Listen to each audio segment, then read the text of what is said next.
Hello money talkers, welcome to my channel money talks with Payal. So कल के दिन कैसा रहेगा निफ्टी, उसको लेके हम यहाँ पे बात करेंगे। देखिए, मेरे चैनल का जो पर्पस है वो ये है कि प्रैक्टिकल एग्जांपल्स के साथ मैं आपको थोड़ा बहुत सिखा सकूँ, क्योंकि अलग से course banana is not at all possible for me, at least for now. अभी के लिए मेरे लिए ये पॉसिबल नहीं है, क्योंकि आपको पता है कि मेरा ऑफिस भी होता है, तो मेरे लिए अलग से कोर्स प्लान करना पॉसिबल नहीं है। पर प्रैक्टिकल एग्जाम्पल्स के साथ हम सीखते जाएंगे धीरे धीरे करके, तो उससे क्या होगा कि आप खुद भी इंडिपेंडेंट बन जाओगे, रादर दैन कि आपको डिपेंडेंसी रखना पड़े कि कोई आपको कॉल या पुट की कॉल्स दे तभी आप उसमें ट्रेड करो। तो खुद से सेल्फ सफिशिएंट होना भी काफ़ी ज़्यादा इंपॉर्टेंट होता है। तो यहाँ पे अगर आप देखोगे पिछला 5 मिनट का कैंडल अगर आप खोलोगे पिछले फ्राइडे के ट्रेडिंग सेशन का, तो हम एक चैनल के अंदर ही ट्रेड कर रहे थे। ओके, तो चैनल के अंदर ट्रेड करने का मतलब ये होता है कि जैसे ही इस चैनल का ब्रेक आउट या ब्रेक डाउन हमें मिलता है तो हमें एक अच्छा ट्रेड मिल जाता है। काफ़ी बार, कई बार failed breakout and failed breakdown भी होते हैं, पर मोस्ट ऑफ द टाइम हमें एक अच्छा ट्रेड मिल जाता है। यही चीज़ का जो वार्निंग है मैंने आपको ऑलरेडी अपने टेलीग्राम चैनल में दे दी थी। यहाँ पे मैंने बोला था कि डिसेंडिंग चैनल के अंदर में हम यहाँ पे ट्रेड कर रहे हैं। किसी भी तरीके का अप मूव हो या नीचे की तरफ ब्रेक डाउन हो, जिस भी तरफ से चैनल ब्रेकआउट होगा हमको उस तरीके का ट्रेड मिलने वाला है। ओके, और आप यहाँ पे क्या देख सकते हो कि जैसे ही इस चैनल का ब्रेकआउट हुआ हमें एक अच्छा खासा अप मूव मिला। ये चीज़ मैंने आपको टेलीग्राम में अपडेट भी कर दिया था, तो आप टेलीग्राम में मुझे फॉलो कर सकते हो। जो लिंक है मैं अपने डिस्क्रिप्शन एंड कमेंट में दे दूँगी। कई लोग बोलते हैं कि नहीं ज्वाइन हो पाता है, मुझे नहीं पता क्यों। आप नॉर्मली टेलीग्राम में सर्च कर सकते हो। 4.8 के सब्सक्राइबर वाला ही मेरा चैनल है, कुछ डुप्लीकेट है उनमें ज्वाइन मत करिएगा, सब कुछ फ्री है मेरे एंड से। तो यहाँ पे अगर आप देखोगे कि जो ब्रेकआउट मिला हमें ऑलमोस्ट यहाँ पे ये जो लेवल था 16,260 का लेवल था जहाँ से हमें ब्रेकआउट मिला, और हम कहाँ तक गए थे 16,380 तक, 70 तक गए थे ऑलमोस्ट हम। तो 100 पॉइंट्स का हमें एक अप मूव मिला। अब प्रॉफिट बुकिंग कहाँ करनी है, क्या हम 100 पॉइंट्स हमने कैप्चर किया, ये एक क्वेश्चन होता है कि हमको प्रॉफिट बुकिंग कब करनी है। तो मैंने जब प्रॉफिट बुकिंग की थी इसी लेवल पे की थी लकीली, और ये चीज़ का रीज़न भी मैंने आपको यहाँ पे अपने टेलीग्राम चैनल में अपडेट कर दिया था। ये देखो, यहाँ पे 2 बजे मैंने अपना लॉन्ग साइड ट्रेड जो है वो बुक कर लिया था। क्यों किया था? 16,370 पे मैंने बुक किया था।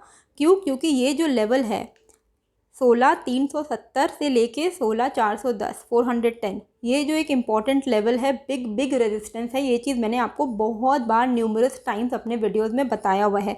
तो एक बार के लिए अगर पूरे दिन में पहली बार निफ्टी इन लेवल्स को, अपने किसी भी रेजिस्टेंस को अगर वो फर्स्ट टाइम टच करने जा रहा है, तो देयर आर चांसेस कि एक बार टच करके वो नीचे की तरफ तो ज़रूर आएगा। तो उसी लिए रिस्क फ्री होने के लिए टाइमिंग बहुत इंपॉर्टेंट है कि आप प्रॉफिट बुक करते जाओ, ना कि लालच करो कि अरे रेजिस्टेंस ब्रेक होगा तो हमें और अच्छा 100 पॉइंट का अप मूव मिलेगा। उस लालच में हमें नहीं रहना है, लॉन्ग साइड ट्रेड हमें बुक कर लेना चाहिए। और यहाँ पे आप देख सकते हो, जैसे ही हमने यहाँ पे अपना लॉन्ग साइड बुक किया, मार्केट ने फिर से नीचे की तरफ रिवर्सल ले लिया। अब हम कैसे समझेंगे कि हमें यहाँ पे ही बुक करना है? एक तो देखो, पॉइंट नंबर 1 कि ये जिस लेवल पे हमने बुकिंग की अपनी लॉन्ग साइड की, वो एक इम्पॉर्टेंट रेजिस्टेंस थी। तो वो क्योंकि वो एक इम्पॉर्टेंट हर्डल है, तो वहाँ पे बुक करना तो एक कॉमन सेंस की बात होती ही है। सेकंड, ये जो पैटर्न बना था ना, ये कैंडल इतने अपमूव के बाद ये जो एक कैंडल बना shooting star pattern, it is a kind of a reversal pattern. तो ये भी एक तरीके का इंडिकेट कर रहा था कि यहाँ से मार्केट नीचे की तरफ रिवर्स हो सकता है, और वही हुआ। जैसे ही हमने लॉन्ग साइड बुक किया, यहाँ से मार्केट रिवर्स हुआ और हमें एक प्रॉपर डाउन ट्रेंड भी मिला। और डाउन ट्रेंड कहाँ तक मिला? 50 डे मूविंग एवरेज तक। यहाँ 50 डे मूविंग एवरेज का सपोर्ट लेके वापस से मार्केट बाउंस बैक दिया और क्लोजिंग हुई थी 16,350 के आसपास। अब 50 डे मूविंग एवरेज वाला फंडा भी मैंने आपको बहुत क्लियरली एक्सप्लेन किया हुआ था 27 मई वाले निफ्टी टुमारो वाले में। यहाँ पे मैंने आपको how to earn profit in option trading में मैंने आपको एक चीज़ सिखाई थी, 50 डे मूविंग एवरेज को कैसे करके हमें स्टडी करना है कि हम कहाँ पे एंट्री और एग्जिट करें। तो ये वीडियो आप जाके देख सकते हो, यहाँ पे आपको समझ आएगा। तो प्रैक्टिकली अगर हम देखेंगे ना चार्ट को साथ साथ रख के, तो ईजी होगा आपके लिए भी समझने को। तो 50 डे मूविंग एवरेज का आप यहाँ पे देख सकते हो, नीचे गया शूटिंग स्टार बना, नीचे गया 50 डे मूविंग एवरेज का सपोर्ट लिया, फिर से ऊपर की तरफ मार्केट गया। ठीक है, अब क्लोजिंग जहाँ हुई है ना, ये बहुत क्रूशियल एरिया है। यही एक इम्पॉर्टेंट हर्डल है जहाँ पे हमें क्लोजिंग मिली है, विच मीन्स कि अगर आपने मतलब इस दिन आपको लॉस होता है या प्रॉफिट होता, आपको कुछ भी है, आपको कोई भी पोजीशन कैरी फॉरवर्ड नहीं करनी चाहिए थी फ्राइडे के दिन। क्यों? क्योंकि हमने क्लोजिंग दी है हर्डल पे, रेजिस्टेंस पे, और यहाँ पे जब कोई क्लोजिंग रेजिस्टेंस पे मिलती है तो क्या होता है, या तो वो रेजिस्टेंस ब्रेकआउट होगा या तो वापस से वहाँ से रिवर्सल आ जाएगा। तो ऐसे सिचुएशन में कोई भी श्योरिटी नहीं है कि कल के दिन हमें अप मूव मिलने वाला है या डाउन मूव, क्योंकि हमने क्लोजिंग ही ऐसे एरिया पे दी है जो कि एक्चुअली एक बहुत कंफ्यूजिंग एरिया है, वहाँ से कुछ भी हो सकता है। अभी देर आर चांसेस कि देखो 16,400 का जो इम्पोर्टेंट हर्डल है, जिसको हम नॉर्मली तो कितने बार टेस्ट कर चुके हैं, 1 2 3 4 और 5वीं बार टेस्ट करने जा रहे हैं ऑलमोस्ट।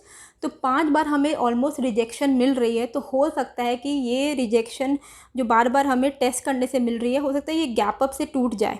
ओके, तो गैप अप से अगर टूट जाती है तो 16,500 का लेवल तो है ही, ऊपर का एक और रेजिस्टेंस है। लेकिन अगर एक बार के लिए गैप अप होके अगर समझ लो ऊपर के लेवल पे मार्केट खुल जाता है, तो देर आर चांसेस कि 16,400 को वापस से वो टेस्ट करने ज़रूर आएगी। तो सपोज़ मार्केट खुला ही गैप अप, ओके, 16,450 500 पे समझ लो खुल गया, बहुत अच्छे गैप अप के साथ खुल गया, तो एकदम आपको खुश नहीं हो जाना कि अरे 400 का रेजिस्टेंस पार हो गया। उसको पार होना नहीं बोलते। अगर गैप अप गैप डाउन से लेवल बेकार हो गए, रेजिस्टेंस या सपोर्ट, तो देर आर चांसेस कि वापस से वो टेस्ट करने के लिए आएगा। तो अगर गैप अप हो जाता है तो 16,400 आपका सपोर्ट बन जाएगा, जहाँ को वो वापस से टेस्ट करने के लिए आएगा। और अगर वो वापस से टेस्ट करके रिवर्स करता है तो ये गुड अच्छी साइन होगी कि मार्केट में थोड़ा बहुत अपमूव और कंटिन्यूड रह सकता है। ओके, तो अभी फ़िलहाल हम एक रेंज में हैं जो कि है 16,400, एंड नीचे के लेवल पे तो आप देख ही सकते हो 15,740 ये लेवल है, 2 लेवल है ऊपर और नीचे के। वीकली चार्ट अगर आप यहाँ पे खोल लोगे, फिर वहाँ पे आप इस तरीके का एक ट्रेंड लाइन बनाओगे, तो आपको दिखेगा कि जो लोज बन रहे हैं वो हायर लोज बन रहे हैं, मतलब जो नए लोज बन रहे हैं वो पिछले लो के ऊपर बन रहे हैं। ओके, तो ये एक पैटर्न हमारा क्रिएट हो गया है यहाँ पे। किसी भी तरीके का ब्रेकआउट या ब्रेक डाउन अगर समझ लो हो जाता है तो वो ट्रेंड हम पकड़ लेंगे। तो अभी ऊपर का लेवल पे क्या है, 16,420 के ऊपर देखो, बाय इफ सस्टेन्स अबव 16,420, 420 के ऊपर अगर मार्केट टिक रहा है तो आप यहाँ पे लॉन्ग साइड पोजीशंस क्रिएट कर सकते हो फॉर अ टारगेट ऑफ 16,500। क्यों 16,500? क्योंकि वहाँ पे भी हमने 2 बार रेजिस्टेंस जो है वो फेस किया है। 16,500 अगर टूट जाता है तो एक गैप रह गया है जो कि है 16,650 तक। तो ये लेवल तक हम टच कर सकते हैं। ये आपको प्रॉपर मैं गैप भी दिखा देती हूँ। तो ये देखो, ये है वो गैप, ठीक है, ये लेवल तक। तो अगर हम ये 16,420 के लेवल के ऊपर अगर हम सस्टेन कर जाते हैं तो 16,500 एंड देन 16,650 ईजिली अचीवेबल हो जाएंगे। ओके, तो ये लेवल तक हम टच कर सकते हैं इस अप ट्रेंड मूवमेंट में। और अगर वापस से समझ लो यहाँ से नीचे की तरफ रेजिस्टेंस फेस करके रिजेक्शन आ जाता है, नीचे की तरफ हम चले जाते हैं, तो फिर हम वापस से जो लेवल्स हैं as per this trend line 15,900 तो हम श्योरिटी के साथ टच कर लेंगे इसी महीने के अंदर अंदर वापस से। तो ये लेवल्स पे आपको ध्यान रखना है। बाकी इंट्राडे लेवल्स है 16,420 के ऊपर बाई है एंड 16,300 के नीचे ही आपको सेल पोजीशंस क्रिएट करना है। बाकी अगर गैप अप या गैप डाउन होता है तो आपको 30 मिनट्स का रेंज बनाना है। वो भी चीज़ मैंने आपको इस वीडियो में सिखा दी, ये वाले वीडियो में मैंने आपको सिखाया था कि 30 मिनट्स का रेंज आप देखना, हाई लो जिस भी तरफ का ब्रेकआउट ब्रेकडाउन मिलता है 20-30 पॉइंट्स का बफर लेके उस साइड का आप ट्रेड लीजिएगा। स्टॉप लॉस ज़रूर होता है। और अगर गैप अप हो जाता है 16,420 400 का जो हर्डल है गैप अप होके टूट जाता है तो खुश नहीं होना है, फिर वेट करना है रीटेस्ट होने का, क्योंकि देर आर चांसेस कि अगर गैप अप होगा तो वापस से वो एक बार टेस्ट करने के लिए अपने सपोर्ट लेवल्स पे ज़रूर आएगा जो कि है 16,400 के लेवल पे। FII की नेट सेलिंग हुई थी 1943 करोड़ की एंड DII की नेट बाइंग हुई थी 2727 करोड़ की। अभी कई लोग FII के पावर को बहुत अंडर एस्टिमेट करते हैं, लेकिन अगर आप देखोगे कि वो एवरी मंथ वो सेल ही कर रहे हैं, they are the net sellers. तो अगर उन्होंने 15,700 16,000 वाले लेवल पे भी बाइंग नहीं की है और वो नेट सेलर्स ही हैं, तो it is a red sign, it is a red flag, it is not a very positive sign for Indian market. तो इसीलिए अभी बहुत ज़्यादा पॉजिटिव नहीं हो जाना है। सपोज़ देर आर चांसेस कि हमारा मार्केट अभी 16 जिस तरीके से अभी हम हर्डल पे खड़े हैं, अगर इसको हम तोड़ पाते हैं तो हम 16,900 17,000 इन लेवल्स को भी टेस्ट कर सकते हैं। पर ये लेवल में आपको बुलिश नहीं हो जाना है, ये चीज़ मैं बहुत टाइम से आपको बोलते आ रही हूँ। सेल ऑन राइज का ही मार्केट पर्सपेक्टिव रखेगा, ओके। सेल ऑन राइज वाला ही मार्केट है, buy on dips and sell on rise. क्यों? क्योंकि एफआईआई अभी भी नेट सेलर्स ही हैं। तो उनकी जो लास्ट बाइंग थी वो सितंबर 2021 में हुई थी, जब हमारे मार्केट ने भी 19,000 के लेवल का पीक बनाया था, सॉरी 18,000 के लेवल का पीक बनाया था। तो अभी फ़िलहाल के लिए वो नेट सेलर्स हैं, तो ये एक बहुत पॉजिटिव साइन नहीं है। कंट्री में, पूरे वर्ल्ड में इन्फ्लेशन चल रहा है, तो सब सिनारियो उतने पॉजिटिव नहीं है। तो जिस भी तरीके का अगर ऊपर के लेवल पे हमें मोमेंटम मिल भी जाता है, तो उस मोमेंटम में ऐसे जिस स्टॉक में आप फंसे हुए हो उनमें से निकलने का कोशिश करिए। मैं ये नहीं बोल रही कि अपने पोर्टफोलियो को पूरा खाली कर दीजिए। अगर आपके पास कुछ अच्छे शेयर्स हैं एज एन इन्वेस्टर, उसमें आपको सिर्फ एवरेजिंग पे फोकस करना चाहिए और बाय ऑन डिप करके अक्यूमुलेशन पे, अपने क्वांटिटी को बढ़ाने पे फोकस करना है। सपोज़ आपके पास विप्रो है, विप्रो को लेके कई लोग क्वेश्चन पूछते हैं कि विप्रो कितना नीचे आ गया। सपोज़ आपने 600-700 पे भी ख़रीदा हुआ है, उसको मत बेच देना सेल ऑन राइज में, ओके। वो उसको आपको सिर्फ 400 में, 400-500 जो भी लेवल पे आपको मिल रहा है, आप उसको अक्यूमुलेट करते जाइए, ठीक है। क्वांटिटी बढ़ाइए ताकि आफ्टर 5-10 ईयर्स आपको वेल्थ जनरेट करके दे। क्योंकि अगर आप विप्रो और लार्ज कैप अच्छे, जैसे विप्रो है, टाइटन है, और आपका ये जैसे टीसीएस है, और इस तरीके के अच्छे जो शेयर्स हैं, एचयूएल है, इन सारे शेयर्स को अगर आप सेल ऑन राइज में बेचते जाओगे तो फिर इन्वेस्टर बनने का कोई मतलब नहीं है, फिर आप पोजिशनल ट्रेडर बन जाओगे अल्टीमेटली। लेकिन अगर आपको वेल्दी बनना है आफ्टर 5-10 ईयर्स, अगर आप सेविंग्स पर्सपेक्टिव के लिए और वेल्थ जनरेशन के लिए इन्वेस्ट करते हो, तो 5-10 ईयर्स के लिए आपका फोकस बस इतना रहना चाहिए कि जब जब मुझे नीचे में मिल रहा है मैं पैनिक में निकलूँ ना आपको पैनिक में निकलना है, ना आपको सेल ऑन राइज में निकलना है अच्छे स्टॉक से। आपको सिर्फ उसको एवरेजिंग करके अक्यूमुलेट करना है, अपने पोर्टफोलियो में क्वांटिटीज़ बढ़ानी है अच्छे स्टॉक की, और ख़राब स्टॉक को सेल ऑन राइज से एग्जिट करना है। पैनिक में तो कुछ भी एग्जिट नहीं करना है, ओके।